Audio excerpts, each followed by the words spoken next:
Morning, kiddos. Welcome to the first day of distance learning. I thought since we're away from each other, I would take this opportunity to do a read aloud of one of my favorite book series. I have never read this book aloud, so this will be a first time for me, and definitely the first time I've ever read the book to a computer screen, to myself. So here we go. I thought maybe I'd do a couple chapters, one or two a day, depending on how long they are. So here we go. Enjoy. Chapter 1, The Boy Who Lived.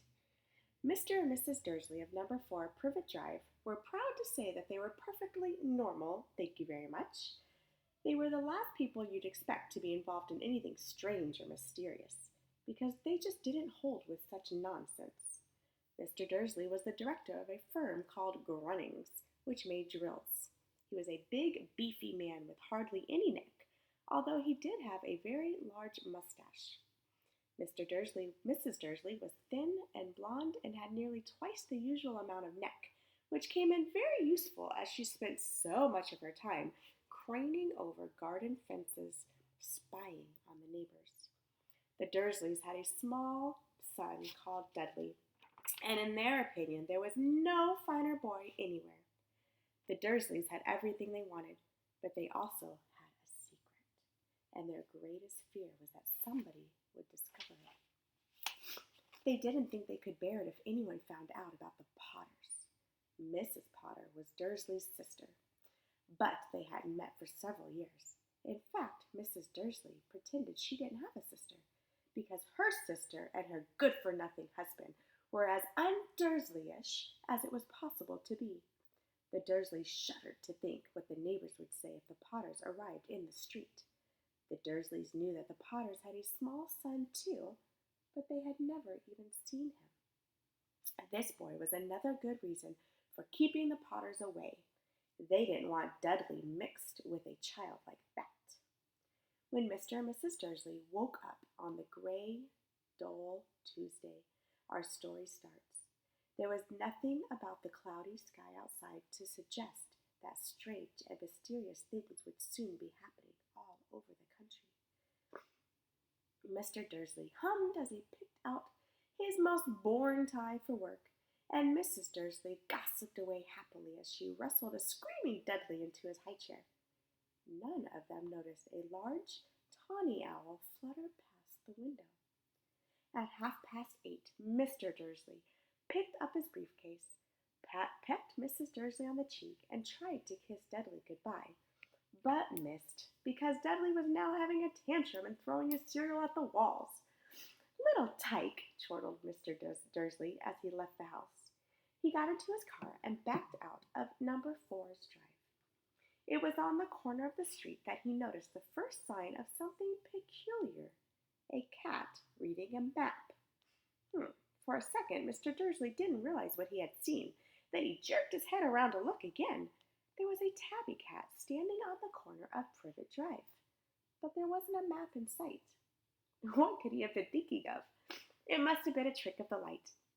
Mr. Dursley blinked and stared at the cat. It stared back.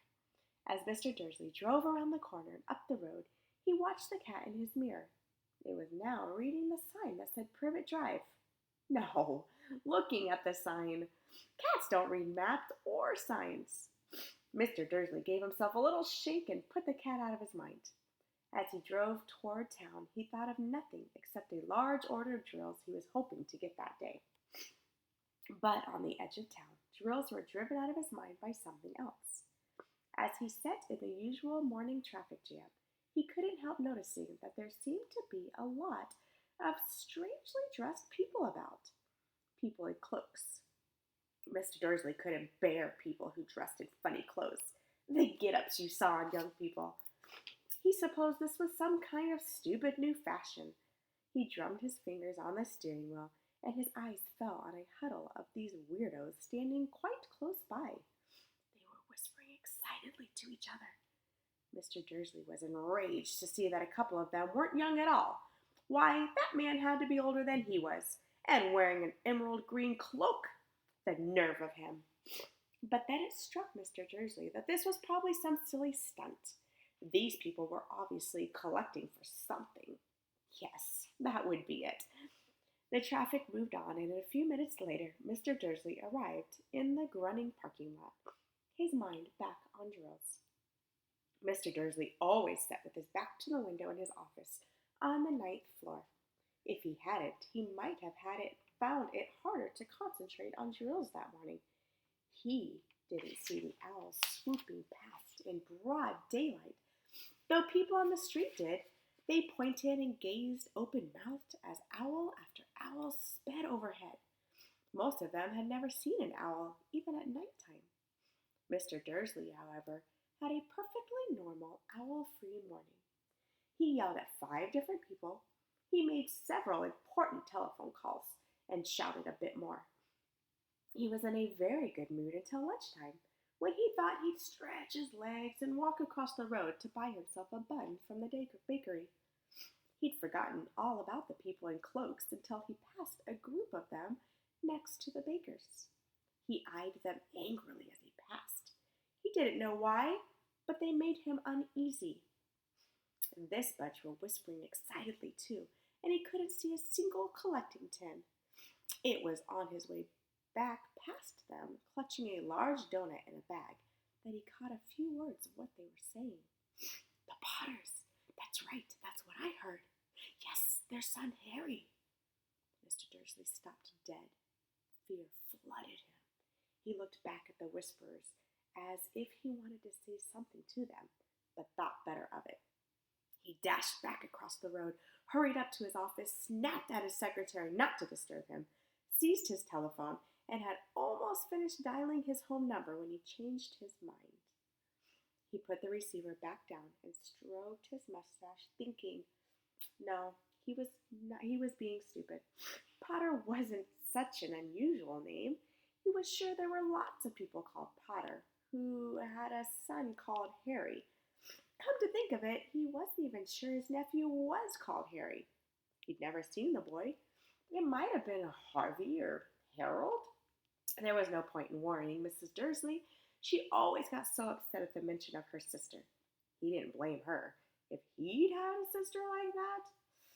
But all the same, those people in cloaks.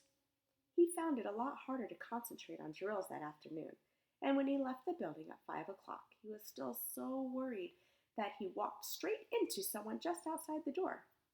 Sorry, he grunted, as the tiny old man stumbled and almost fell. It was a few seconds before Mr. Dursley realized that the man was wearing a violet cloak. Lost my spot. Hold on. He didn't seem at all upset at being almost knocked to the ground. On the contrary, his face split into a wide smile, and he said in a squeaky voice that made a passerby stare, "Don't be sorry, my dear sir, for nothing could upset me today. Rejoice, for you know who is gone at last. Even muggles like yourself should be celebrating this happy, happy day." As the old man hugged Mr. Dursley around the middle and walked off, Mr. Dursley stood rooted to the spot. Hi, Justice. Hi. Justice just got home from a run. She wants to hear Harry Potter too. Yeah, I'm never with him. The old man hugged Mr. Dursley around the middle and walked off. Mr. Dursley stood rooted to the spot. He had been hugged by a complete stranger. He also thought he had been called a muggle, whatever that was. He was rattled. He hurried to his car and set off for home, hoping he was imagining things which he had never hoped before, because he did not approve of imagination. As he pulled into the driveway of number 4, the first thing he saw, and it didn't improve his mood, was the tabby cat he'd spotted that morning. It was now sitting on his garden wall. He was sure it was the same one. It had the same markings around its eyes. "Shoo!" said Mr. Dursley loudly. Right, I am going to stop there for today. So, watch again tomorrow for more on Chapter 1.